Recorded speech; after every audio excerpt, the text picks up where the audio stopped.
Hello, नमस्ते, सलाम। Welcome to बातों बातों में विद सपना व्यास। आज हम बात करेंगे स्पिरिचुअलिटी के बारे में।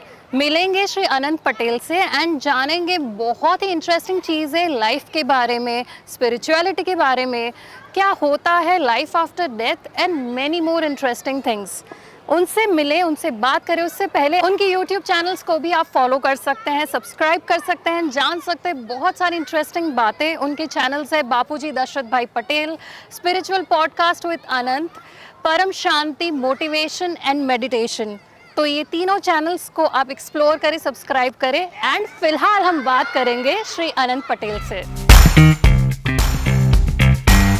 अनंत जी, वेलकम टू बातों बातों में विद सपना व्यास। परम शांति, थैंक यू जी।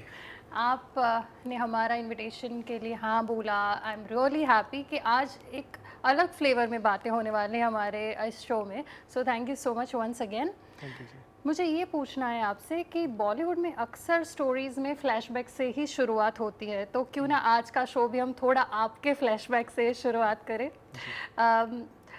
आप पहले you were text consultant, right? So आप पहले टेक्स्ट कंसल्टेंट थे and suddenly what got into you कि मुझे अब लोगों के बारे में भी सोचना है। तो आप प्लीज़ आपके फ्लैशबैक से शुरू करें। जी बिल्कुल। देखिए, ये फ्लैशबैक की बात करें तो मैं आपको शॉर्ट में समझाऊं कि जीवन में एक ऐसा समय आता है जब इंसान के अंदर सेल्फ रियलाइजेशन होता है जी। आत्म जागृति, आत्मबोध। और ये ऐसा आत्मस्वरूप का अनुभव होता है जब मनुष्य को लगता है कि जो कुछ भी मैं कर रहा हूँ, इससे जो मुझे प्राप्त होने वाला है, इससे कहीं गुना ज़्यादा मैं खुद में ही हूँ। ओके, मतलब मैं अपने आप को जब जान जाता हूँ तब मुझे समझ में आता है कि ये जो कुछ भी मैं याद करने आया हूँ या ये कर रहा हूँ, ये इतना वैल्यूबल नहीं है। राइट? तो जब मैं टैक्स एडवोकेट का प्रैक्टिस कर रहा था, हालांकि मेरे फादर इनकम टैक्स एडवोकेट थे, पहले उनको सेल्फ रियलाइजेशन हुआ, फिर उन्होंने हमें आत्मज्ञान दिया। तो उस वक्त मुझे ऐसा लगता था कि ये सब जब उम्र होगी तब की बात है। लेकिन जब मुझे ऐसा लगा कि नहीं, यही परम सत्य है, मुझे अपने आप की जानकारी हुई, अपने आत्मबोध हुआ, आत्मस्वरूप की जानकारी हुई, तो मुझे लगा कि अब दुनिया के हर स्वाद इसके सामने फीके हैं। तो जो मैंने जाना है, जो मैंने अनुभूति की है, वो मैं दुनिया के जो भी दिव्य आत्माएं जानना चाहें, समझना चाहें, उनको मैं करवाना चाहता हूँ। तो फिर मैंने सोचा कि कुछ पैसों के लिए मैं धरती पे नहीं आया हूँ, तो इसलिए फिर मैंने वहाँ से स्विच ओवर करके मैं इसमें फुल टाइम के लिए आया। पहले से ही मेरा स्पिरिचुअलिटी का ही लक्ष्य था, लेकिन पहले मुझे ये था कि पहले मैं कुछ बनूं, हाँ, और फिर मैं इसमें आऊँ। तो ये मेरा बचपन से ही था। और एक पॉइंट आता है हर एक मनुष्य के जीवन में, तब उसको लगता है कि भाई ये बहुत हो गया, इससे आगे बढ़ना है जी। क्योंकि ये मटेरियल दुनिया से ऊपर है, स्पिरिचुअल वर्ल्ड। तो ये समय आता है। सो इनिशियल स्टेप्स क्या हो सकते हैं स्पिरिचुअलिटी के पाथ पे जाने के लिए? सम बेसिक स्टेप्स जो हर कोई फॉलो कर सकता है। इस स्पिरिचुअलिटी में दो मार्ग है, भक्ति मार्ग और ज्ञान मार्ग। तो हर एक व्यक्ति को शुरू में, मतलब इस पे आगे बढ़ना हो तो पहले भक्ति मार्ग के भक्ति को फॉलो करना चाहिए। जो भी उसके इष्ट देव हैं उनको फॉलो करना चाहिए, उनको मानना चाहिए, उनका जैसे जप तप, हाँ, ये जैसे कोई गुरु अच्छे मिले तो उनको फॉलो करना चाहिए, सुनना चाहिए कि क्या वो बोल रहे हैं, क्यों वो इसमें आए हैं, आखिर ऐसी क्या बात है कि बड़े बड़े लोग स्पिरिचुअल में आखिर में आके सत्य मानते हैं। स्पिरिचुअलिटी क्यों सत्य है, क्यों इसमें आना चाहते हैं हर एक व्यक्ति। कोई पहले आता है, कोई बाद में आता है, पर ये रियलाइज कब होगा कि यही सत्य का मार्ग है। तो इसके लिए आपको जो बड़े बड़े लोग हैं उनको सुनना पड़ेगा, समझना पड़ेगा, उनके जीवन का लक्ष्य क्या है ये समझना पड़ेगा। जैसे भगवान ने गीता में कहा, भगवान कृष्ण ने, कि मैं ही परम सत्य हूँ। तो भगवान ने ये क्यों कहा? और हम मनुष्य हैं, और जैसे पार्थ, मतलब उनके जो अर्जुन थे, उनके मित्र थे, सखा थे, लेकिन जब उनको विराट स्वरूप दिखाया तब वो इस लाइन में आए, नहीं तो वो भी सांसारिक बातें कर रहे थे, मैं मुनि बन जाऊं, मेरे को युद्ध नहीं करना है, ये सब मेरे को मतलब नहीं। तो उन्होंने थियरी ऑफ कर्म उनको समझाया, तब उनके अंदर चेंज आया, बिलीफ। फिर उन्होंने बताया कि तू स्थित प्रज्ञ बन और विश्व कल्याण कर। तो ऐसे ही हर एक जो सीकर है, जो इसमें आना चाहते हैं, वो सबसे पहले अपने आप को जाने कि मैं कौन हूँ, कहाँ से आया हूँ, क्यों आया हूँ। इसके क्वेश्चनों के जब आंसर मिलने शुरू होंगे उसको, तो आत्मा ऑलरेडी, आत्मा के अंदर बहुत कुछ रिकॉर्डेड है, और जब वो अंदर से आवाज आने लगेगा तो धीरे धीरे स्पिरिचुअलिटी की ओर आगे बढ़ने लगेगा। पर अगर कुछ डेली प्रैक्टिसेस की बात अगर हम करें कि जो बहुत डुएबल है, हाँ जी, तो आपके मुताबिक वो कौन सी चीजें हो सकती है कि जो हर एक आम इंसान करना हाँ, चाहे, जो जिसको कुछ स्पिरिचुअलिटी का नॉलेज नहीं है, नॉलेज ही नहीं है। एंड वो कई बार ऐसा होता है कि अपने आप को कहाँ से खोजे जब उसको यही हाँ, नहीं पता कि कैसे एक, बिकॉज हम ऐसे फास्ट पेस्ड वर्ल्ड में जी रहे हैं कि जी, इतने सारे इंफॉर्मेशन ओवरलोड है, कोई ये बोल रहा है, कोई वो कर रहा है, हम होर्डिंग्स देख रहे हैं, बहुत नॉलेज मिल रही है, तो वहाँ पे पहले तो पीस कैसे फाइंड करे, फिर तो ये ढूंढेगा कि मैं क्या हूँ। तो अगर मुझे आपको हमारी ऑडियंस को ये बताना है कि डेली आप ये चीज़ें करो तो आपको फिर you are on the path of spirituality, तो वो ओके। कौन सी प्रैक्टिसेस होंगी? तो पहली बात तो ये कि देखो हमारा वैसे तो ज्ञान मार्ग में आना ही पड़ेगा, लेकिन ज्ञान मार्ग में आने से पहले जैसे भक्ति के अंदर हमें बताया कि हम ओम का जाप करें, हाँ?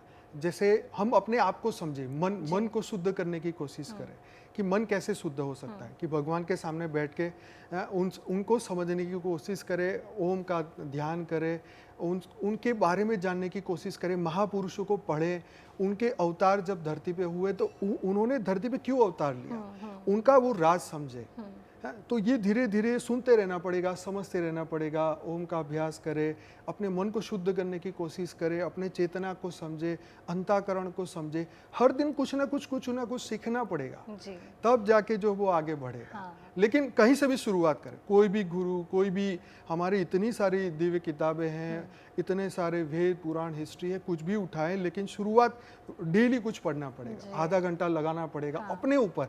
जैसे हम 24 घंटे में जिम जाते हैं 1 घंटा, राइट, हम अपने शरीर का इतना वॉक करते हैं, ध्यान रखते हैं, तो आत्मा का ध्यान कौन रखेगा, है? आत्मा का कल्याण कौन करेगा, ये भी तो मेरी जवाबदारी है ना। जी, तो उसके लिए ऐसा आपको टाइम निकालना पड़ेगा कि महापुरुषों को सुने, योग का अभ्यास सीखे, कहीं ना कहीं से सीखे, शरीर को स्वस्थ करने के लिए करते हैं तो आत्मा के लिए भी कुछ करें। तो ध्यान, योग, ये सब कुछ, सेवा, धारणा, इस मार्ग पे आगे कहीं ना कहीं से शुरुआत करनी पड़ेगी। जी।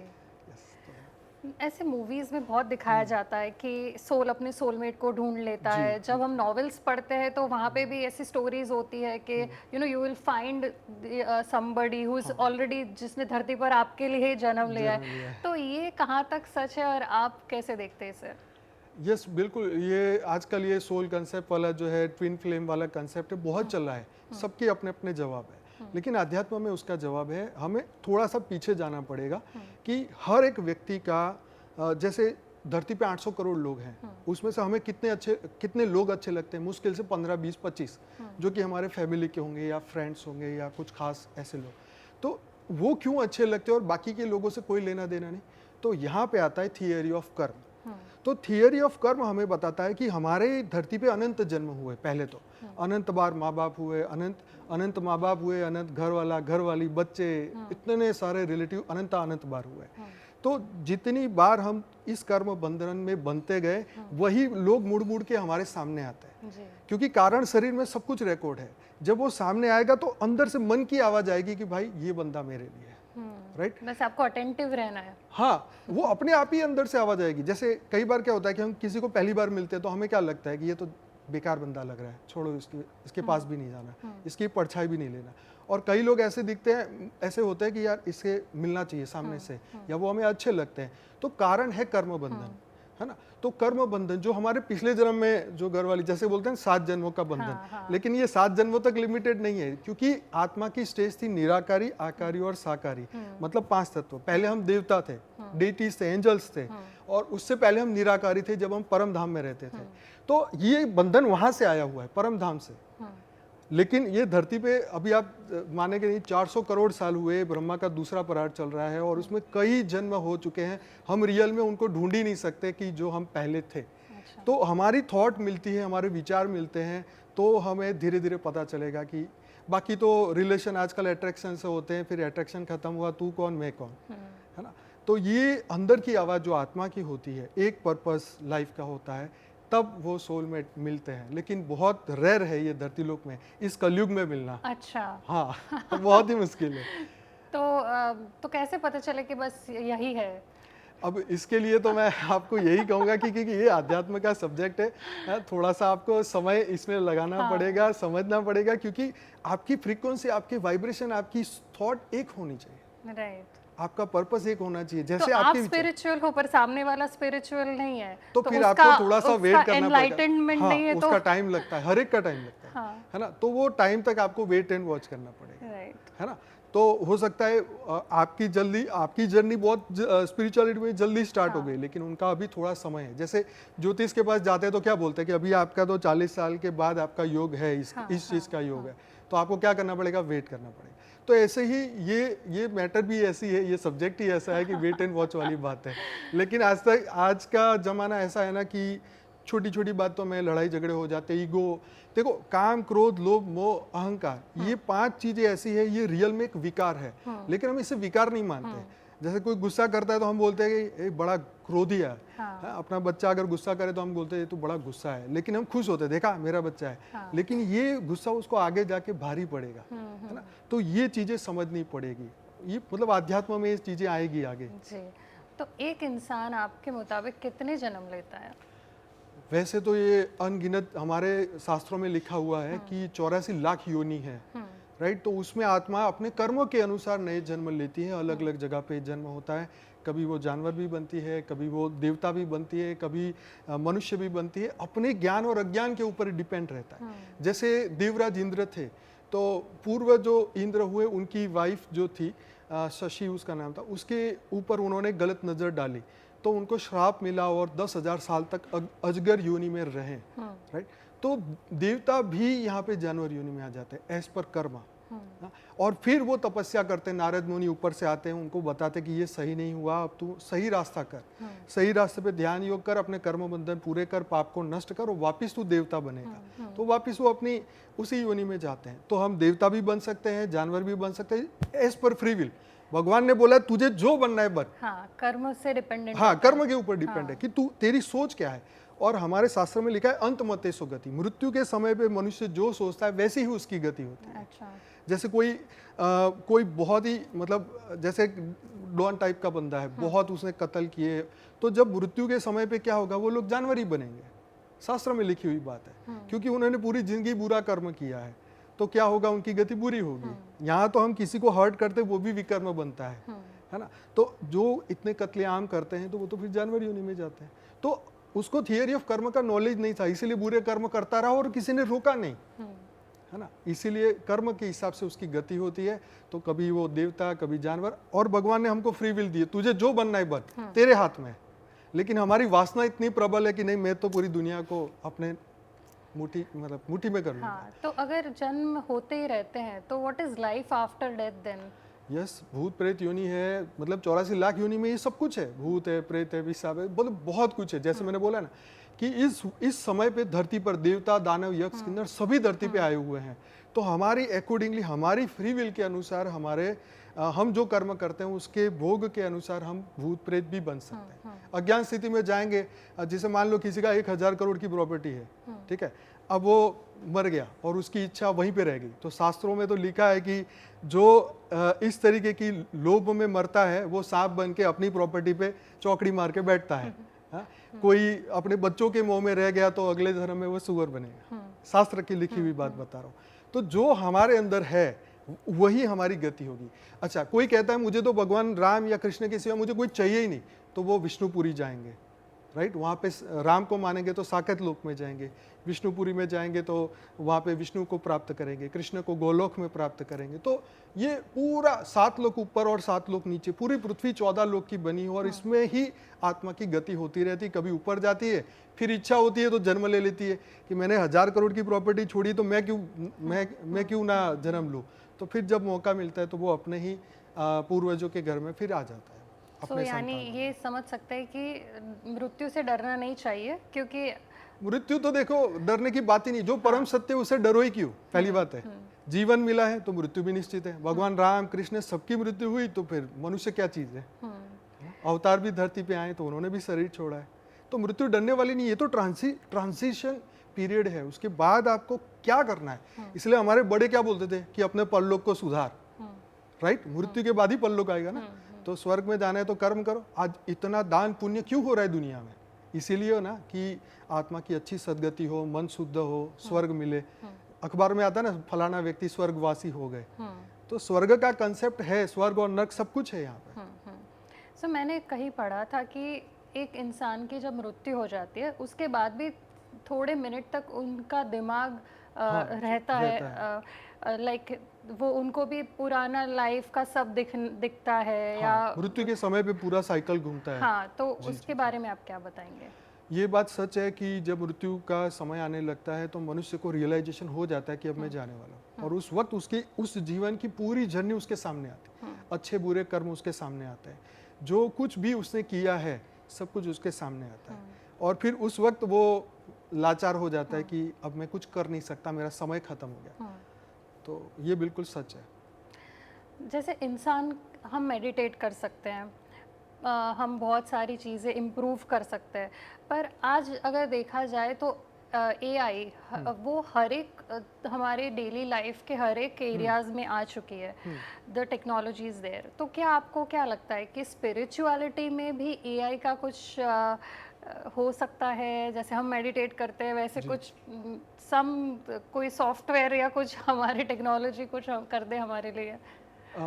देखिए, एआई को मतलब आप का सवाल थोड़ा मुझे फिर से समझना पड़ेगा कि जैसे एआई हम्म, हर दिशा में हर अभी दिशा में है। है, ठीक है। चाहे आपको कुछ आर्टिकल लिखना है तो भी अवेलेबल हाँ, है, ठीक है, चाहे चैट आप जीपीटी कुछ मदद करेगा। चाहे आप जी। किसी को ऑपरेट करना चाहते हैं तो डॉक्टर्स के पास भी है। तो स्पिरिचुअल पाथ पे क्या कुछ ऐसे टेक्नोलॉजी का इन्फ्लुएंस कभी भी आएगा कि जो हमें और स्पिरिचुअलिटी की राह पे ला दे?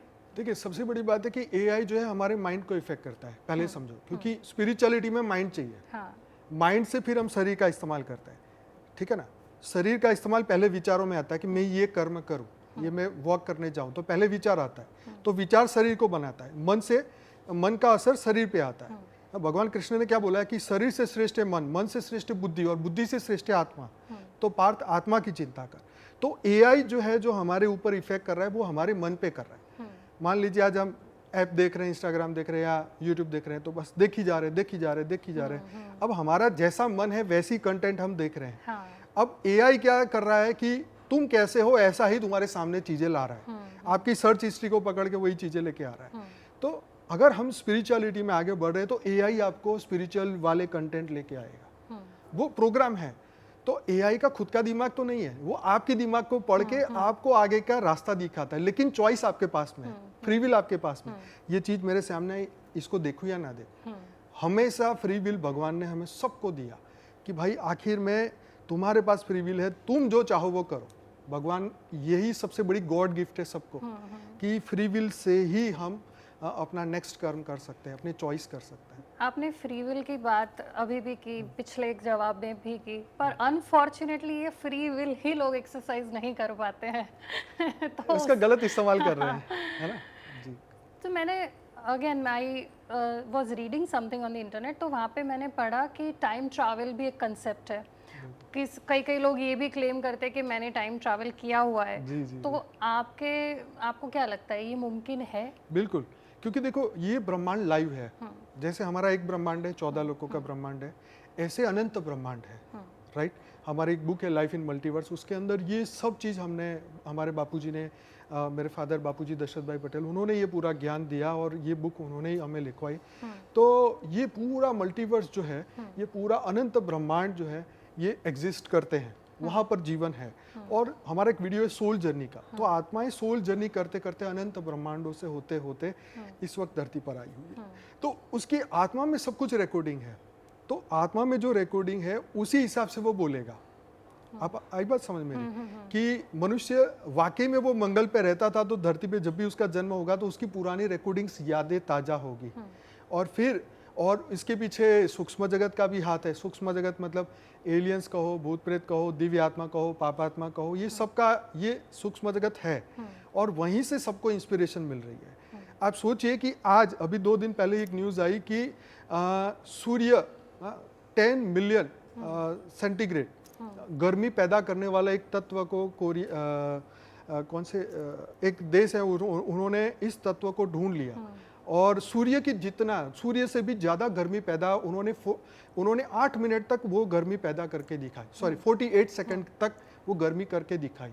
आज साइंटिस्ट लोग गॉड पार्टिकल ढूंढ रहे हैं। क्यों? क्योंकि जो जो तत्व, जो कण को वो ढूंढ रहे हैं ना, वो ऊपर का है, विष्णुपुरी का है। वहां का जो वायुमंडल है उसका एक कण यहाँ पे ढूंढ रहे हैं। अगर वो एक भी मिल गया ना कण, तो पूरी दुनिया को फ्री एनर्जी मिल सकती है।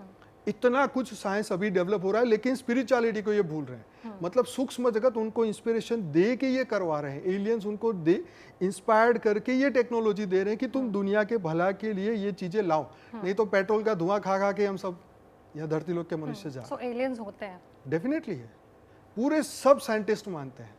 ऑन पेपर नहीं बोलेंगे, कैमरा में नहीं बोलेंगे, लेकिन पीछे तो सब मान रहे हैं। एलियंस है, सब कुछ है।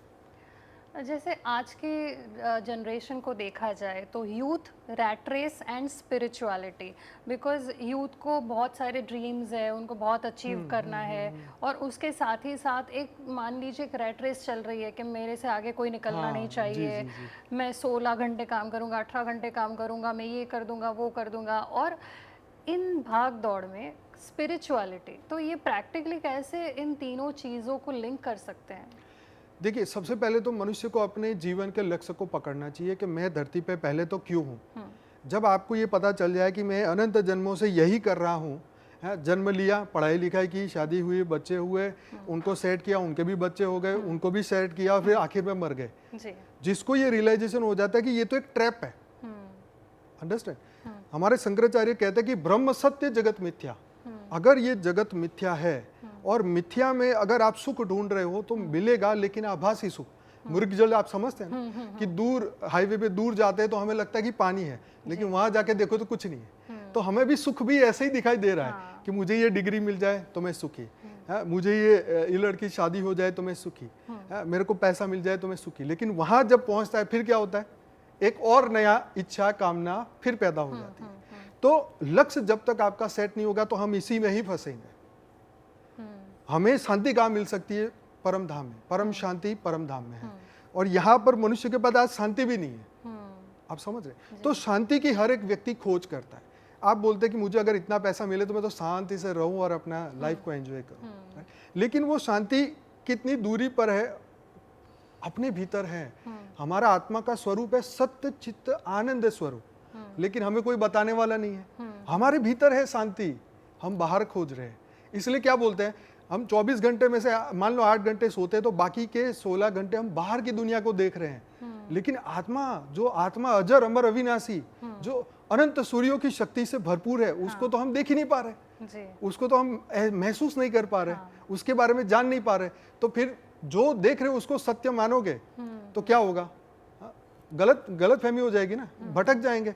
इसलिए भगवान कृष्ण क्या बोलते हैं कि जो दिखता है वो नाशवंत है, जो नहीं दिखता वो सत्य है। तो आत्मा ही सत्य है। इसमें शरीर में से ऐसी कौन सी एनर्जी निकल जाती है कि शरीर डेड बॉडी बन जाती है? वो आंखों से नहीं दिखता, इसका मतलब क्या नहीं है? इसमें है तो सही ना।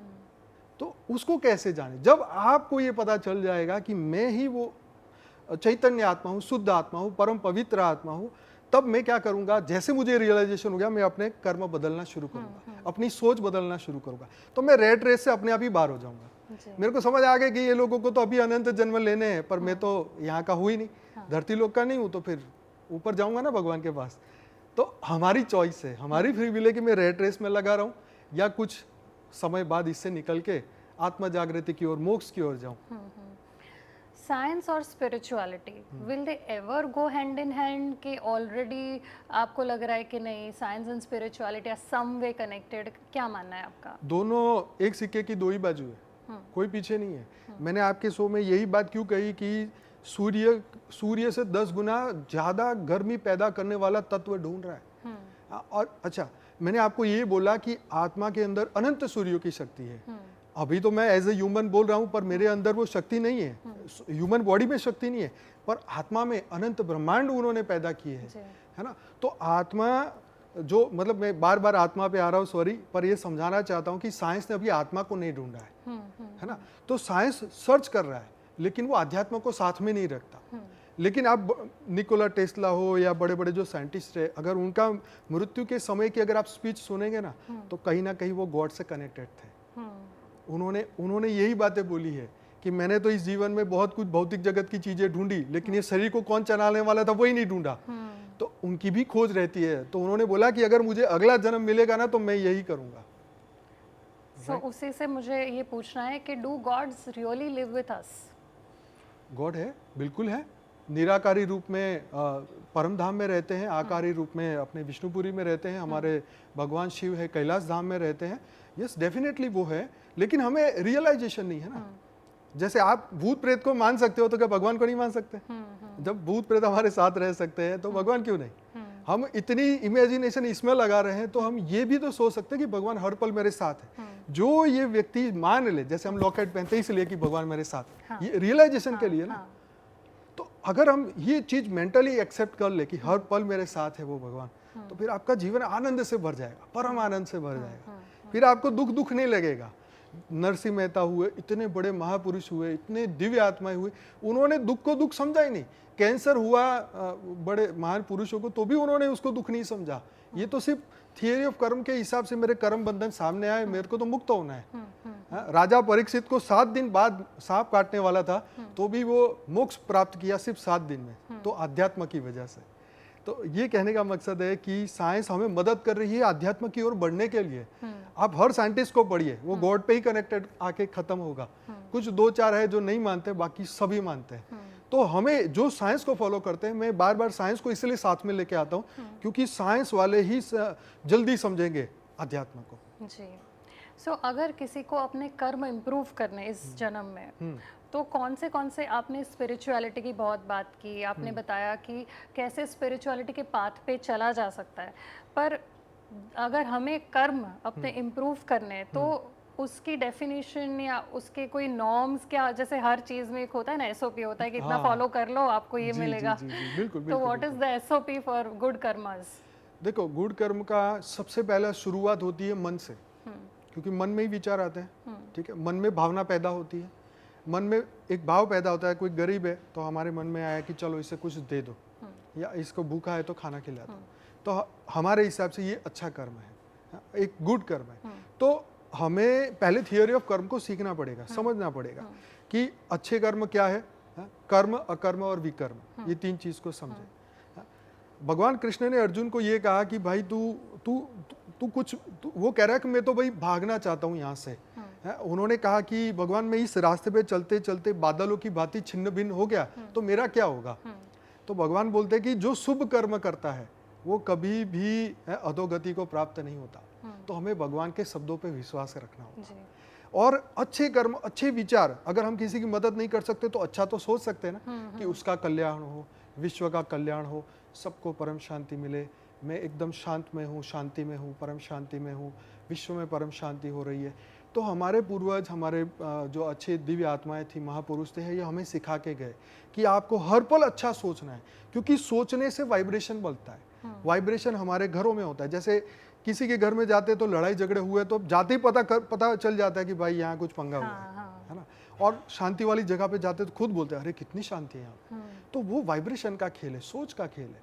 तो हमारे को कर्म को समझना पड़ेगा, थियरी ऑफ कर्म को सुन के समझ के उसको फॉलो करना पड़ेगा। कर्म, अकर्म, विकर्म को समझना पड़ेगा।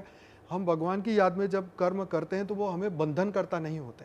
अगर मैं दान दे रहा हूँ और ये सोचूं कि इससे मुझे स्वर्ग मिल जाएगा तो फिर बंधन आ गया। हाँ, अगर मैं अपना सब कुछ दान में दे देता हूँ तो इसका मतलब ये कि मेरा स्वर्ग की टिकट तो पक्की है। लेकिन स्वर्ग में भी तो जाके वहां पर भी तो समय निश्चित है ना कि ये शरीर की आयु 100 साल है, तो देवताओं की आयु भी ब्रह्मा का 1 दिन है। तो फिर जब वो समय पूरा होगा तो फिर जब प्रलय, कल प्रलय, अर्थ प्रलय होता है तो देवता भी धरती पे आ जाते हैं, है ना। तो ये समझना चाहिए कि जैसे नचिकेता और यमराज की एक कन्वर्सेशन है, कभी आपने सुनी हो, कभी ये सब लोग सर्च करें और जीवन में ये जानिए कि 11 साल का लड़का यमराज से क्या मांगता है।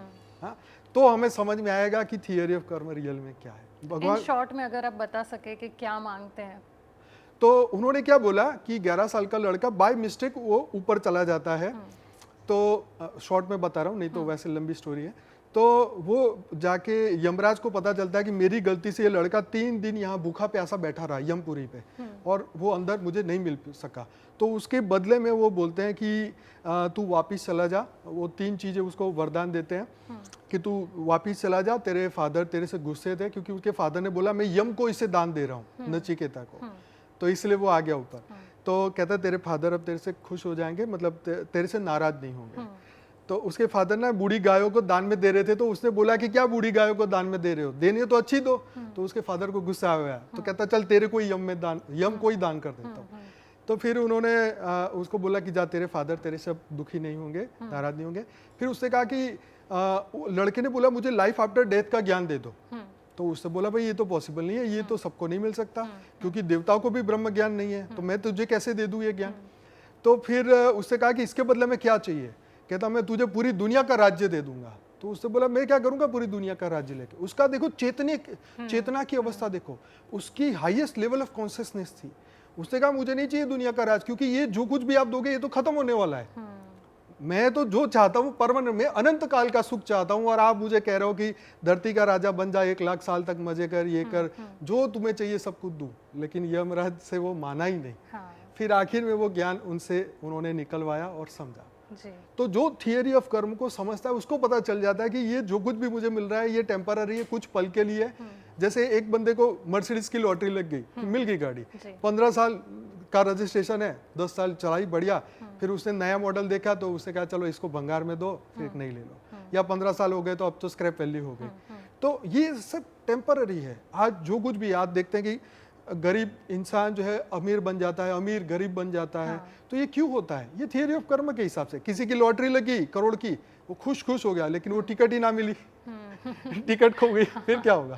तो ये सब कुछ थियरी ऑफ कर्म को 100% हर व्यक्ति को समझना ही चाहिए, तभी वो आत्म कल्याण कर सकता है, तभी वो परमानेंट शांति प्राप्त कर सकता है, तभी वो शांति से जी सकता है। नहीं तो इतनी इनसिक्योरिटी है मनुष्य के जीवन में, कभी शांति से जी नहीं सकता।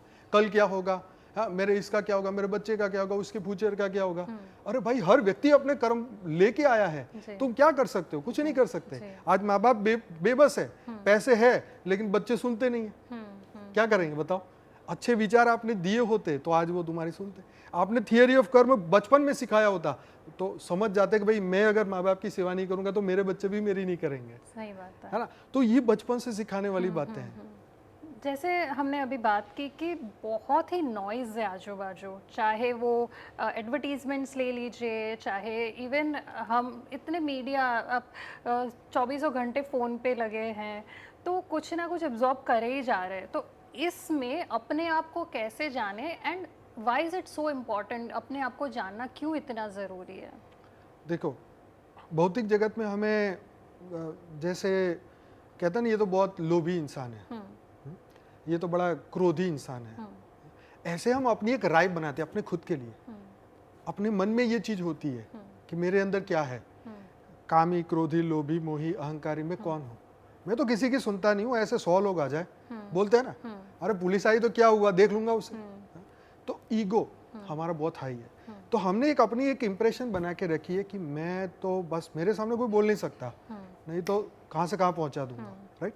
इस तरीके की एक सोच होती है हर एक व्यक्ति में, और ये सोच कभी तो इतनी बढ़ जाती है कि वो फिर मतलब दुनिया का डॉन बनना चाहता है। और ये चीज ना सिर्फ एक भारतीय की बात नहीं, ये तो पूरी दुनिया की सभी लोगों की बात बता रहा हूँ। तो ये एक राय हमारी जो अंदर बनती है ना, तो हमें वो राय जो है वो कभी बदलने नहीं देती। अब बदलना क्यों है? क्योंकि हम वास्तव में शुद्ध आत्मा है, चैतन्य आत्मा है, परम जागृत आत्मा है, दिव्य आत्मा है। अब मैंने अपनी राय बना ली, मैं तो ऐसा हूं, मैं कभी बदल नहीं सकता। अब मुझे अपने आप को इसलिए जानना पड़ेगा कि मेरा वास्तविक स्वरूप क्या है। जब तक मैं उसको वास्तविक स्वरूप को नहीं जानूंगा तब तक मैं वही जर्नी को कंटिन्यू करूंगा। मान लो मैं अपनी डॉन है, यही सुनते रहे बोलते रहे और मर गए एक दिन। अब नए जन्म में क्या हो गया, वो संस्कार इतने पक्के हो गए कि जब नया बच्चा पैदा भी होगा ना तो 4-5 साल का होगा, बोलना लगेगा अरे मैं तो डॉन हूं, हट जाओ यहाँ से। अब देखते हैं ना बच्चों के संस्कार ऐसे क्यों आते हैं, पूर्व जर्नी के हिसाब से। जैसे एक भिखारी भीख मांगता मांगता मर गया, हाँ, तो अब जब नया जन्म लेगा तो वो भिखारी ही बनेगा, उसी के घर में जन्म होगा। तो उसने ये गलती कर दी कि अपने आप को एक चीज में उसने बांध लिया। अपने आप को ये जानना जरूरी है कि मैं इस धरती का नहीं हूं, मैं तो परम आत्मा हूं, मैं तो दिव्य आत्मा हूं, चैतन्य आत्मा हूं, मैं ये इस तरीके का बंदा नहीं हूं। तो जब तक आपको सच और झूठ में, सुख और दुख में अंतर ना समझ आए तब तक आप सुखी कैसे हो सकते हो? भगवान कृष्ण ने अर्जुन को यही बोला कि जो मनुष्य सुख और दुख में अंतर ना समझ सके वो कभी सुखी नहीं हो सकता। और मैं तो हमेशा सुख ढूंढ रहा हूँ, मैं तो हमेशा आनंद ढूंढ रहा हूँ, तो मेरे को क्या चाहिए? मुझे तो आनंद चाहिए। तो मैं वास्तविक स्वरूप को जान लूँ तो मुझे आनंद ही आनंद है। हम हर जगह घूमते फिरते किसके लिए? आनंद के लिए। मेरी जर्नी क्यों, मैं पैसे क्यों कमाना चाहता हूँ? आनंद के लिए। तो मैं जब अपने आप को वास्तविक स्वरूप को जान लूंगा तो मेरी ये जर्नी समाप्त हो। अब ना तो मैं कामी हूँ, क्रोधी हूँ, लोभी हूँ, मोही हूँ, अहंकारी हूँ, मैं ये धरती लोक का कोई भी ऐसा तत्व नहीं हूँ। मैं तो चैतन्य हूँ। जैसे कहते हैं ना, सो हम, जैसे वो वैसे हम। सो हम के आपने कभी योगा में सुना होगा, सो हम का श्वास में करवाते प्रैक्टिस। तो हम भी परमात्मा के ही रूप हैं, लेकिन हम ये भूल गए, इसीलिए जानना जरूरी है। रिमाइंडर के तौर पे। Definitely yes. सो क्या मेडिटेशन भी इस बात पे हमें हेल्प कर सकता है? मेडिटेशन फर्स्ट ऑफ ऑल कैसे किया जाए, कब करना चाहिए, क्यों ज़रूरी है? देखिए, मेडिटेशन एक शुद्धि की अवस्था है जहाँ पे हमारा मन शुद्ध होता है, हमारी आत्म जागृति होती है, और इसके बिना ये पॉसिबल ही नहीं। जैसे कहते हैं ना, जिम करोगे नहीं, सिर्फ सोचते रहोगे तो शरीर को कोई फर्क नहीं पड़ने वाला। ऐसे ही आत्म जागृति के लिए आत्मज्ञान और मेडिटेशन। तो मेडिटेशन हम अपने आप को जानने के लिए हम करते हैं, हमारी आत्मा की चैतन्यता को जानने के लिए हम करते हैं। जैसे आज दुनिया भर के लोग गॉड पार्टिकल को ढूंढ रहे हैं कि एक बार वो चीज हाथ में आ गई ना तो इससे मैं करोड़ों लोगों के प्रॉब्लम सॉल्व कर दूंगा। ऐसे ही हम अपने आत्मा को जान गए तो हमारी जन्मों जन्म की जो दुख की जो जर्नी है वो खत्म हो जाएगी, फिर हम अपने वास्तविक स्वरूप को प्राप्त करेंगे। तो मेडिटेशन हमें हेल्प करता है निर्संकल्प होने में, निर्विचार होने में। जैसे ही हम विचार शून्यता की अवस्था में चले जाते हैं, हम जीरो डायमेंशन में पहुंच जाते हैं, जहां हमारा हर विचार, जो कहते हैं ना, हर व्यक्ति एक दिन में 60,000 थॉट आते हैं, तो अगर तो हमने उस थॉट को रिड्यूस कर दिया और धीरे धीरे धीरे जीरो पे ले आए तो आप ब्रह्म स्वरूप बन गए, आप दिव्य आत्मा बन गए। तो ये मेडिटेशन आपको मदद करता है कि धीरे धीरे फालतू के विचारों को बंद करो, जो मैं हूँ वास्तविक स्वरूप को जानो, पहचानो और उसकी अनुभूति करो। आत्मा को परम प्रकाश देखो, आत्मा परम लाइट है और रहती यहाँ है। और आत्म स्वरूप का अभ्यास, मैं डेली लाइव मेडिटेशन कराता हूँ अपनी चैनल पे। 1100 से ज़्यादा लाइव मेडिटेशन हो चुके हैं, रात को 10 से 11। तो मैं सबको ये प्रैक्टिस कराता हूँ। वेदों शास्त्रों उपनिषद का सार भी देते हैं, साथ में लाइव मेडिटेशन में आत्म स्वरूप की अनुभूति कराते हैं। और ये करने से होगा, बोलने से नहीं, करना पड़ेगा। प्रैक्टिकल, आंखें बंद करके सोचो। आप देखो, सुबह उठ के जैसे अफर्मेशंस क्यों बोलते हैं कि अफर्मेशंस बोलने से हमारे अंदर की ऊर्जा जागृत होती है। ऐसे ही जब हम मेडिटेशन करने बैठते हैं तो आत्मा और परमात्मा का कनेक्शन होता है, क्योंकि हम है आत्मा और हमारा एक रचयिता जो परम धाम में बैठा है उसने हमें बना के भेजा है। तो जैसे वो अरबों खरबों सूर्य की रोशनी उसके अंदर है, तो वो भी मेरे अंदर भी है। सो हम, जैसे वो वैसे हम। तो आत्म स्वरूप की अनुभूति होती है, तब हमें ये कॉन्फिडेंस आता है कि यस, मैं जब वकालत करता था, मैं काले कोट पहनता था और जब मैं गाड़ी में जाता था ऑफिस, तो मुझे इतना मतलब ईगोइस्ट के, यार मैं कितना गजब का बंदा हूँ, मेरे को लोग देख रहे हैं, सिर में बाल भी बहुत थे, हीरो जैसा लगता था, ऐसा मैं मानता था। तो मतलब मुझे अंदर से इतना अहंकार था कि मेरा मन तो कभी बदल नहीं सकता। लेकिन जब मैं इसमें आया तो मुझे समझ में आया कि यार ये क्या 2 पैसे की बात लेके बैठा हुआ है, ये वकालत क्या है, ये तो सिर्फ इस जीवन की एक छोटी सी जर्नी है। 3 साल पढ़ लिए, डिग्री मिल गई, पर इससे क्या होगा? तो वास्तविक स्वरूप को जानने के बाद ये सभी भ्रमणा खत्म हो जाती है। ये भ्रम लेके बैठे हैं कि मैं तो बहुत हूँ, ये हूँ, वो हूँ, लेकिन वास्तविकता जानने के बाद सब खत्म, क्योंकि रियल में मेरा स्वरूप है ही नहीं। मैं लोगों को ये बताना भी नहीं चाहता कि मैं वकालत करता था, लेकिन इसलिए बताता हूँ कि लोगों को लगे कि यार पढ़े लिखा, मतलब अनपढ़ लोग आके बैठे यहाँ पे। सबको ये लगता है कि ये सब उन लोगों की जर्नी है। तो वास्तव में जब हम अपने आप को जानते हैं तो हमें लगता है कि भाई रियल में जो है वो मेडिटेशन ही हेल्प करता है, वही आपको शांति देता है। और इतनी अंदर इतनी अच्छी एनर्जी पैदा होती है जिससे हमारे, क्योंकि देखो मन ही सब रोग पैदा करता है, विचारों से। आज डिप्रेशन क्या है? मनोरोगी। दुनिया में आने वाले समय में 99% लोग मनोरोगी होंगे। डिप्रेशन में क्यों जाते हैं? इच्छा पूरी नहीं होती इसलिए डिप्रेशन में जाते हैं। तो ये मन के रोग हैं। तो मन शुद्ध हो गया तो क्या हुआ? डिप्रेशन खत्म। अब दवाई खाने की जरूरत है? नहीं है। तो योग करे, ध्यान करे, मेडिटेशन कहीं से भी सीखे तो उसके भीतर परिवर्तन शुरू होगा। मन शुद्ध होगा तो मन से ही रोग तन में आता है, मन का ही असर तन पे होता है। तो मन एकदम पवित्र बन गया तो शरीर भी शुद्ध पवित्र बन गया, रोग शोक सब खत्म हो जाएंगे। हाँ हाँ जी। तो इसीलिए मेडिटेशन जरूरी है। सो अनंत जी, आपने बहुत ही बढ़िया तरीके से एकदम इजी टू डाइजेस्ट बोल सकते हैं, आज की मॉडर्न जनरेशन को समझ में आ जाए वैसे आपने बहुत ही वाइड रेंज ऑफ टॉपिक्स पे हमारे साथ बात की। पर अभी आपको क्विक आंसर्स देने हैं। We will start the rapid fire round, जहाँ पे आपको बहुत ही क्विक कम और शब्दों में। शॉर्ट आंसर देने हैं। ठीक है। सो आपका फर्स्ट क्वेश्चन ये है कि how to stay calm. 3 tips अगर आप दे सके कि शांति काम कैसे रखें। काम रहने का एक ही उपाय है, अपने स्वरूप का जानना, सत्य चित्त आनंद स्वरूप। हाँ मैं एकदम शांत हूँ, पहले संकल्प करना पड़ेगा। मेरा चित्त एकदम शांत है और मैं एक आनंद स्वरूप। जैसे ही आपको ये इमर्ज हो जाएगा, मतलब याद आ जाएगा अपना रियल, आप शांत हो जाएंगे। जी, तो यानी आपने एक टिप में ही समझा दिया है हमें। सनातन धर्म इन 5 वर्ड्स। हमारा हमारा अस्तित्व है सनातन, ना आदि है ना अंत है। जब से धरती स्टार्ट हुई तब से वो है। और इसकी हम बात ही क्या करें, क्योंकि इसको समझने के लिए कई जन्म लेने पड़ सकते हैं, इतना वास्ट नॉलेज है। हर दिव्य आत्मा का, महापुरुष का एक अलग एक्सपीरियंस है। इसलिए हम इतनी सनातन में इतने दिव्य आत्माएं धरती पर आई है। जी, 3 क्विक टिप्स जो आज के यूथ के लिए हो सकती हैं। सबसे पहला कि अपना एक लाइफ पर्पस सेट कर दें। दूसरा, आत्म जागृति के लिए अभ्यास करें। तीसरा, मेडिटेशन सीखें। ये 3 चीज, अगर 3 चीज हो गई ना, तो मनुष्य नर से नारायण बन सकता है। और उससे भी आगे बढ़ के बात करें तो अहम ब्रह्मास्मि, शिवोहम सर्वोहम, हम सब शिव है। हाँ, हमारे अंदर शिवत्व है, हमारे अंदर अनंत सूर्य की शक्ति है। जिस दिन आपको ये पता चल जाएगा, आपके जीवन के सभी प्रॉब्लम सॉल्व हो जाएंगे। मान लो कोई इच्छा के कारण दुखी है, वो इच्छा ही खत्म हो गई तो उसको क्या करोगे? हारे हुए को क्या हराओगे, या जीते हुए को क्या जिताओगे? तो हमारा रियल स्वरूप ही जान लो, खत्म कहानी। Share some tips for de addiction, because आज बहुत सारे लोग एडिक्टेड हैं। अल्कोहल सिर्फ एक आई थिंक एडिक्शन नहीं है, इवन टेक्नोलॉजी, फोन पे लगे रहते हैं। तो आपके मुताबिक 3 ऐसी चीज़ें जो इंसान को डी एडिक्ट बना सकती है। आपको वास्तविक और सत्य समझना पड़ेगा कि मैं पूरे दिन मोबाइल लेके बैठा रहूंगा, इंस्टाग्राम खेलता रहूंगा, इससे मेरा कुछ भला होगा? नहीं होगा। या मैं कोई भी चीज जो मेरे शरीर को सुख दे रही है, ये सब टेम्पररी है, ये जानना पड़ेगा। शराब पिया, कुछ घंटे के लिए फायदा हो गया। ड्रग्स लिया, कुछ पलों के लिए फायदा हो गया। या ऐसी कोई भी बुरी चीज जो समाज ने तय किए है, वो बुरी चीजों का फायदा मुझे टेम्पररी होगा। हाँ, लेकिन लॉस कितना है? परमानेंट लॉस होगा जी। हमारा सूक्ष्म शरीर, कारण शरीर, महाकारण शरीर सब काला पड़ जाएगा। और ये हमें अनंत जन्मों तक इसकी यातनाएं भुगतनी पड़ेगी। तो जब सत्य का समझ आ जाएगी तो हम अपने आप ही छोड़ देंगे, दफा करो इसे, नहीं चाहिए, दूर करो इसे। सत्य का ज्ञान जरूरी है, क्या अच्छा है क्या बुरा मेरे लिए। जैसे हम अपने शरीर के लिए बुरा खाना क्यों नहीं खाते, तो हम अपनी आत्मा के लिए क्या कर रहे हैं? कम से कम अच्छा तो सोचो। अच्छा सोचेंगे तो शरीर भी अच्छा होगा, आत्मा भी अच्छा हो जाएगा। Name other places apart from earth जहाँ पे ह्यूमंस एग्जिस्ट करते हैं अकॉर्डिंग टू यू।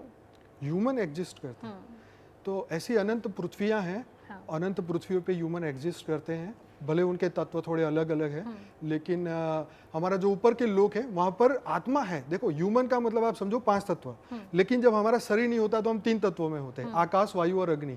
तो देवता स्वर्ग में रहते हैं, तीसरे लोक में रहते हैं, तो उनका 3 तत्वों का शरीर होता है। तो आत्मा तो पूरे ब्रह्मांड में रहती है। अच्छा। 7 लोक ऊपर, 7 लोक नीचे, तल, तलातल, रसातल, मतलब 7 पाताल में। तो आत्मा का वास हर जगह है, जहां भी आप देख रहे हो वायुमंडल में हर जगह पर है। तो ह्यूमन की बात करें 5 तत्वों के मनुष्य की, तो ये सिर्फ धरती पर है। हाँ। और बाकी ऐसी अनंत पृथ्वी पर भी है। जी। आनंद जी, आपसे बात करके बहुत ही जानने मिला, जो चीज़ें शायद बहुत सारे लोगों को पता नहीं होगी, वैसी आपने बातें की है आज। And I have got a lot of inspiration. I am sure हमें जो आज देख रहे हैं, सुन रहे हैं, वो भी बहुत सारी चीज़ें सीखेंगे। एंड सबसे ब्यूटीफुल बात यह है कि आपने उनको जो सिखाया कि स्पिरिचुअलिटी के पाथ पे कैसे चला जाए, तो वो मुझे सबसे अच्छा लगा है कि आपने कुछ प्रैक्टिकल टिप्स दिए। आनंद जी, आपने अपनी चैनल के बारे में भी बात की कि जहां आप मेडिटेशन रोज़ रात को 10 से 11 करवाते हैं। So please tell our viewers कि आपकी चैनल का नाम क्या है, ताकि वो भी जुड़ सके आपके साथ। जी, हमारी जो मेन चैनल है, बापूजी दशरथ भाई पटेल मेरे फादर हैं और उन्होंने हमें ये सब ज्ञान दिया है। तो ये हमारी मेन चैनल है बापूजी दशरथ भाई पटेल। वैसे स्पिरिचुअल पॉडकास्ट विद आनंद भी हमारी यूट्यूब चैनल है, जी। जिसमें मैं दिव्य आत्माओं से मुलाकात करता हूँ, चर्चा करता हूँ। और जो हमारी मेन चैनल है उसमें रात को 10 से 11 लाइव मेडिटेशन कराता हूँ, और वहाँ पे सभी लोग हमारे साथ जुड़ सकते हैं डेली। और मॉर्निंग में अगर जुड़ना चाहें तो हमारी एक तीसरी चैनल है परम शांति मोटिवेशन एंड मेडिटेशन की, जिसके अंदर मेरी वाइफ है साक्षी, वो मेडिटेशन कराती हैं मॉर्निंग में। जी। तो यही बताना था। सो अनंत जी से बात करके बहुत ही सारी जानकारी मिली, पर कह सकते हैं कि this is a tip of the iceberg. उनके पास बहुत सारी चीज़ें बताने के लिए, हमें समझने के लिए। तो आप ज़रूर इनकी चैनल्स पे भी जाइए एंड हैव द एक्सपीरियंस, ताकि आप भी स्पिरिचुअलिटी के पाथ पे इजीली चल सके। हम फिर मिलेंगे और एक इंटरेस्टिंग हस्ती के साथ। तब तक आप देखते रहिए बातों बातों में विद सपना व्यास।